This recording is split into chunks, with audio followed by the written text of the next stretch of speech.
Halo semuanya, ketemu lagi sama mantan driver. John Refra Kay atau dikenal dengan nama panggung John Key. Jika Anda mendengar nama ini, pasti yang terlintas di pikiran Anda adalah seorang preman. Anda benar sekali, John Key merupakan preman yang paling ditakuti. Dia terlibat beberapa kasus pembunuhan. Baru 6 bulan mendapatkan pembebasan bersyarat dari Lembaga Pemasyarakatan Permisan, Nusa Kambangan, Jawa Tengah, atas kasus pembunuhan bos Sanex Steel, Tan Heri Tantono pada 2013 lalu. John Key kembali berurusan dengan polisi. Kali ini dia turut ditangkap saat polisi memburu terduga pelaku pembunuhan di daerah pertigaan ABC Duri Kosambi, Jakarta Barat dan penyerangan rumah di Green Lake City, Tangerang.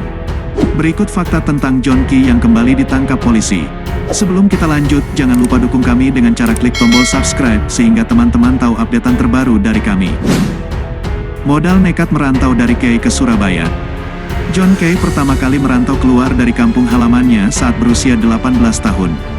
Keinginannya terbebas dari kemiskinan membuatnya nekat naik kapal penumpang dengan tujuan Surabaya tanpa uang sepeser pun. Dia sempat hidup menggelandang di Surabaya. Kemudian 2 tahun kemudian memutuskan pindah ke ibu kota Jakarta. Pertama kali masuk penjara pada 1992, saat bekerja sebagai tenaga pengamanan di sebuah tempat penginapan di Jalan Jaksa, Jakarta. John Key terlibat keributan dengan sekelompok orang. Bersenjata parang, dia membunuh salah seorang lawannya. John dihukum 3 tahun penjara atas kejahatan yang dilakukannya itu. Mendirikan Angkatan Muda Key. Untuk mempersatukan anak-anak muda dari kampung halamannya yang merantau di Jakarta, John Key mendirikan sebuah organisasi yang diberi nama Angkatan Muda Key. Dia didapuk menjadi ketua, sejak saat itu pengikutnya semakin bertambah banyak. Perseteruan dengan Basri Sangaji. Persaingan John Key paling sengit berlangsung dengan Basri Sangaji dari kelompok Maluku. Kedua kelompok ini saling serang. John pernah diserbu saat berada di sebuah diskotik yang mengakibatkan jari-jari tangannya terluka parah. Basri sendiri akhirnya tewas ditembak kelompok John Key di salah satu hotel di Jakarta pada Oktober tahun 2004 lalu. Namun saat itu John hanya diminta jadi saksi dan dinyatakan tak terlibat pembunuhan tersebut. Ditangkap Densus Anti Teror 88. Detasemen Khusus Anti Teror 88 dilibatkan menangkap John Key dan adiknya Tito Key di Tual, Maluku Tenggara pada tanggal 11 Agustus tahun 2008. Saat itu John dituding melakukan penganiayaan pada 2 pemuda, Charles Refra dan Remy Refra di Maluku. Jari kedua pemuda itu putus ditebas. Karena alasan faktor keamanan, persidangan keduanya digelar di Pengadilan Negeri Surabaya, Jawa Timur. John divonis 8 bulan penjara. Peristiwa Ampera berdarah.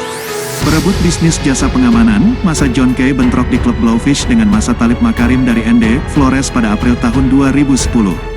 2 anak buah John tewas.